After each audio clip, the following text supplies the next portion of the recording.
মালদা জেলায় রাজনৈতিক দ্বন্দ্ব বা নানান আকচি যেমন সামনে আসে, তেমনি মালদা জেলা সীমান্তবর্তী জেলা হওয়ার জন্য একাধিক ইস্যুতে সবসময় সরগরম থাকে। অনুপ্রবেশ হোক, জাল নোট হোক, পাচার হোক। এবার নতুন একটা আশঙ্কা তৈরি হয়েছে টোটো চালকদের নিয়ে। বাংলাদেশ একদম নাগালে। বাংলাদেশিরা এখানে অনুপ্রবেশ করে টোটো চালিয়ে রোজগার করে বাংলাদেশে চলে যাচ্ছেন দিনের কে দিন। এমনই আশঙ্কা থেকে পুলিশ একেবারে অ্যাকশন মোডে নেমেছে মালদা জেলা জুড়ে। রাস্তায় টোটোর ভিড়, গন্তব্যে পৌঁছতে যাত্রীদের বড় ভরসা। কিন্তু এই নিরীহ টোটোর নেপথ্যে কি অন্য কোনো ষড়যন্ত্রের জাল বোনা হচ্ছে? সকালে এপারে টোটো চালক, রাতে সীমান্ত পেরিয়ে ওপারের ঠিকানায়। সীমান্তবর্তী জেলা মালদা, নিরাপত্তা নিয়ে এমনিতেই হাজারো উদ্বেগ। তারপর নতুন চিন্তা বেআইনি টোটো। সরকারি পরিসংখ্যান বলছে জেলায় 8,000 টোটো চলে, কিন্তু বাস্তবে তো মালদার পথে প্রায় 50,000 টোটোর ভিড়। বাড়তি এই বেআইনি টোটো আসছে কোথা থেকে?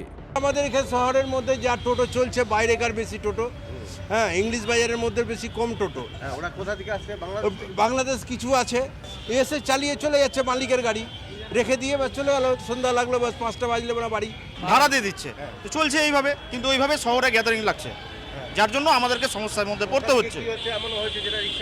যেটা হ্যাঁ, অনেকে আছে যে বাংলাদেশ থেকে পুরোপুরি তো বাংলাদেশিরা যায়নি, তাদের ধরতেও পারেনি পুলিশ এখনো, তাদেরকে দিয়ে গাড়ি চালাচ্ছে। যেখানে একজনের নামে একটা টোটো থাকার নিয়ম, সেখানে নাকি একজনের নামে 70 থেকে 80টা টোটো চলছে। অভিযোগ, তৃণমূল জমানায় চালকদের পরিচয় অধিকাংশ ক্ষেত্রেই নথিভুক্ত হয়নি। বাংলাদেশ থেকে এসে এপারে অবাধে টোটো চালাচ্ছেন ওপারের মানুষজন, এমনটাও অভিযোগ। শুধু যে জেলার মানুষের জীবিকায় টান পড়ছে তাই নয়, টোটো চালানোর অছিলায় জঙ্গি গোষ্ঠীগুলো এদেশে নিজেদের জাল বিস্তার করছে না তো?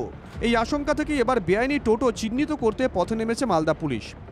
আইনিভাবে লাইসেন্স প্রাপ্ত টোটো চিহ্নিত করার কাজ শুরু হলো। এটা আমরা আরটিও ডিপার্টমেন্ট থেকে যে ভ্যালিড টোটো আছে ওটা সংখ্যা পেয়েছি।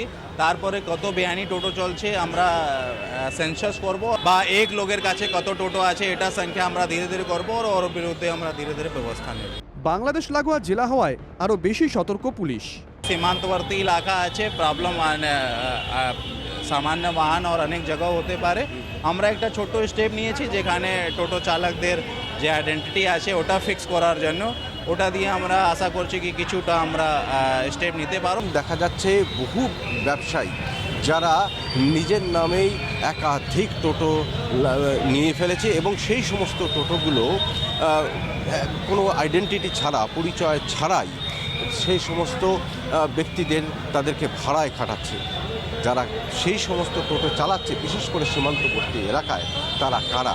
তারা কি সকলেই ভারতীয়? এখন এটাই কিন্তু বড় প্রশ্ন হয়ে দাঁড়িয়েছে। মালদা থেকে ক্যামেরায় মুজিবরের সঙ্গে শুভতোষ, TV9 বাংলা।